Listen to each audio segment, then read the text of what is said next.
Trapjaw, where are you? Trapjaw, come here immediately. Yes, Skeletor. Right, you will be my production assistant this week. Where's Whiplash? He's dead, you idiot. Do try to keep up. Okay, what do I have to do, Skeletor? Right, you need to bring up each person's question along with any associated graphics. It's very simple. I've already programmed the auto cue and uploaded all the images, so you just need to click, drag, and drop. Do you know what those words mean?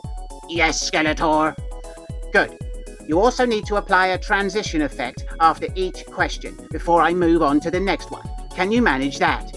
Yes, Skeletor. Okay, good. The camera's already running, so you don't need to touch that. Go and take your position. Yes, Skeletor. Okay, here we go. Greetings! I am Skeletor, and welcome back to SkeleTalk, the series where I answer your questions. Shh, it's the internet's best kept secret. Right, we start with a question from Jason Raphael Murdoch. Trapjaw, the graphic.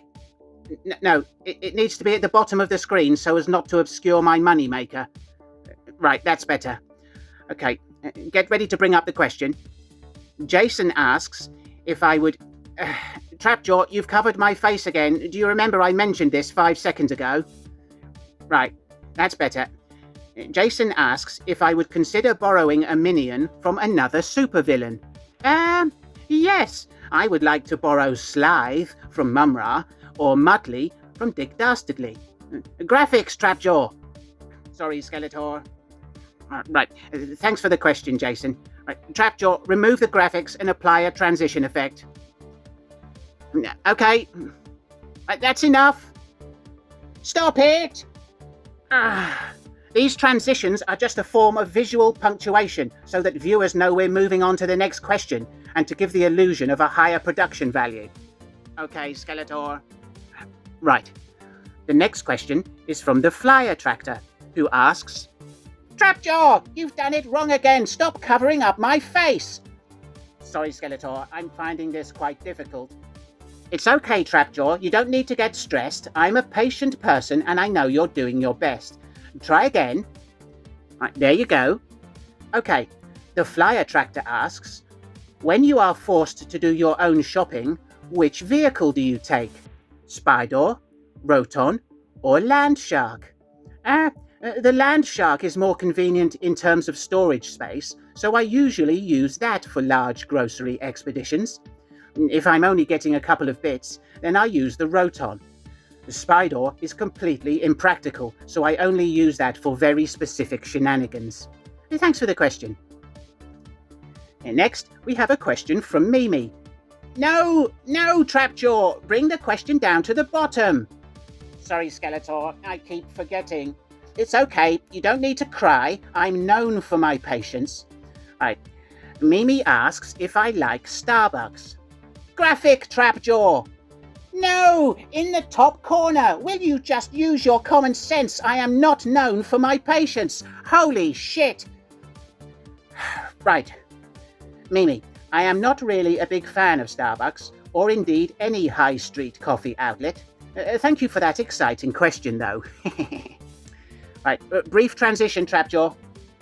Oh, good choice. Let's give everyone a migraine. Stop it! Okay, Paul Wilson writes, when you brush your teeth, how do you know where the teeth end and your forehead begins? Well, Paul, I don't know if you're trying to be funny or offensive, and whether I should laugh or shout at you. I have decided to do both. Firstly, very good. Secondly, how dare you mock me? Thank you for the question, Paul. Daniel Herrin has this question for Vader. I shall summon him. Vader! Vader! Come here immediately! What do you want, Skeletor? Right, Daniel wants to know if all your girlfriends are into choking, or was it just a Natalie Portman thing? Oh, I like Natalie Portman. She's yummy.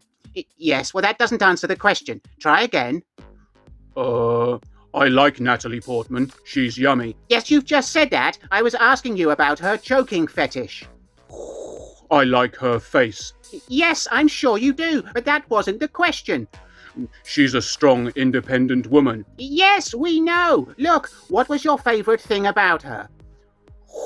Well, unlike my other girlfriends, she liked to be choked like a cheap and dirty whore. There we go. Well done. We got there eventually. You may leave now. Thanks for the question, Daniel. Okay, Soda Cauldron has this question for my friend Kenneth Branagh. I'll just grab my phone. Okay, here we go. Right, it's ringing. Hello, Skeletor. Look, you've called me 15 times in the past week, which I think is a bit too often. Oh, well, what's the frequency, Kenneth? Well, basically twice a day. Okay, well, I'd like to ask you something. Tell me, do you still wear a shirt of violent green, and do you still believe that irony was the shackles of youth? Oh, very funny, Skeletor. Have you nothing better to do than waste my time with pretentious REM quotes? What do you mean? I would never do such an awful thing. Well, you just have, Skeletor. I suppose you expect me to believe you were tricked into it. No, don't be silly. I can't be tricked into things, especially quoting REM lyrics. Well, Skeletor, this is precisely what has happened. Please stop calling me. I'm busy being posh. Goodbye. Oh, he's gone. Okay. Right, Soda, you shit. Listen to me. You've just made me look a proper banana, and I do not appreciate it. Not only is it infuriating, but it has also taken up almost a whole page of script to deal with your REM-based nonsense. I suggest that you stop this silliness immediately, or I am going to have you killed. Right, Trapjaw, next question. Okay, next, universally recognised ninny Gerard O'Connor has a bold yet foolish challenge for me. He writes, Bubblegum, rude. Will you face me in a one-to-one duel in a location of your choice, hand to hand, face to no face? Well, Gerard, either you don't know who you're dealing with or you have lost your mind. Either way, I am happy to accept your challenge. Next Saturday would be perfect. The location, your sister's house, as I will be going there anyway. When I've finished having my wicked way with her, I will gladly deal with you.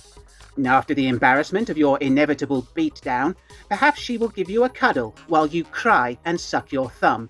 Then you can both call me Daddy. Stephen Gray wants to know if I'd rather have appeared on Funhouse with Pat Sharp or Nightmare. Well, my minions would be terrible guides on Nightmare because they do not know left from right and cannot follow even the simplest of plot developments. My choice would be Funhouse, as that was very entertaining, apart from the go-kart race at the end, which was shit. If I'm honest, I'd also like to meet Pat Sharp's frightening mullet and feed it. I assume it ate children. Thanks for the question, Stephen. Next question. Right. Steve Jones wants to know my favourite insults and when they should be used. Well, I'm afraid I don't have time to list them all, but I can tell you that my current favourite is gaping anus, and it is best used when dealing with Beastman in any circumstance. I also like the phrase tremendous but I can't say that on YouTube, or the algorithm will bury the video. Thanks, Steve. Weapon Zero wants to know the worst movie out of Superman 4, Dark Phoenix, or Ang Lee's Hulk. Well, I have a soft spot for Superman 4, and I haven't seen Dark Phoenix, so I suppose that leaves Ang Lee's Hulk, although I didn't hate it. Thanks, Weapon Zero. Alex James writes, Bruce the Shark from Jaws told me that Waldo from Van Halen's Hot for Teacher video is based upon you. Is this true, or is Bruce just being a knob? No, Alex, this is not true. That shark is known for spreading misinformation and is trying to make a fool out of you. If you see him again, please poke him in the eye. Thanks, Alex. Retro Toy Guy Sai asks, Beastman, Trapjaw, or Evil Lynn? which minion would be best at repairing the hole in my roof? Oh, definitely Beastman. You could send him up there and get him to plonk his flabby arse over the hole to block it up and keep the rain out. He'll stay up there as long as you need. Just throw a sandwich at him every couple of days. Thanks, Simon. New contributor Roberto Bassetto has 2 unrelated questions, which is outrageous, but I will allow them on this occasion. Firstly, in a clash between you and Overlord from Blackstar, who should be the winner? No, obviously me. He would be no match for my havoc magic. He is a Burke and a sissy. And second question, have you ever considered being elected to the European Parliament? No, I refuse to discuss or even think about politics, religion, or sport. These subjects are far too contentious, I'm afraid. Thanks for the too many questions, Roberto, and welcome to the channel. Mike Ciccone skirts dangerously close to politics by writing, Eternia seems to be a monarchy. Have other forms of government been experimented with? Well, Mike, I don't really want to discuss politics, but I can tell you that if I were the ruler of Eternia, it would be a communist dictatorship. Thanks, Mike. Kat asks, why do you treat Vader as your minion? He is also a powerful villain. Well, I do this because I am the most powerfulest and villainist. Here at the Monkey Boy Nest, I am in charge. Thanks, Kat. Sparky Boy asks, which Bond villain, henchman, and Bond girl would you invite for dinner and why? Blofeld, because he would probably bring his cat. Jaws, because I think it would be funny watching him try to eat spaghetti. And Honey Rider, because she's lovely. No, Tatiana Romanova, because she's lovely. Or Solitaire, because she's lovely. Or maybe Mary Goodnight, because she's lovely. Or BB Dahl? No, Miranda Frost, she's lovely. Or maybe... Skeletor, What, Spirit of Whiplash? you're just listing different Bond girls and saying they're lovely, Skeletor. I know I'm just listing different Bond girls and saying they're lovely, Spirit of Whiplash. I like listing different Bond girls and saying they're lovely. Get out of my sight before I beat you somehow. Yes, Skeletor. Thanks for the question, Sparky. Finally this week, Andrew asks if I ever got my Glenn Miller CD back from Buddy Hawks. No, he still hasn't returned it, but thanks for reminding me. Okay, that brings us to the end of the show. Trapjaw was a reasonable assistant, but I think I should try someone else next week. If you have any suggestions, please leave them in the comments. But don't say Merman, because Monkey Boy can't do his voice. Okay, I'm just about off. If you enjoyed the video, please give it a thumbs up and share it with your minions and leave me a comment or a question for the next episode. Have a horrible week. See you next time. Get out of my sight before I beat you.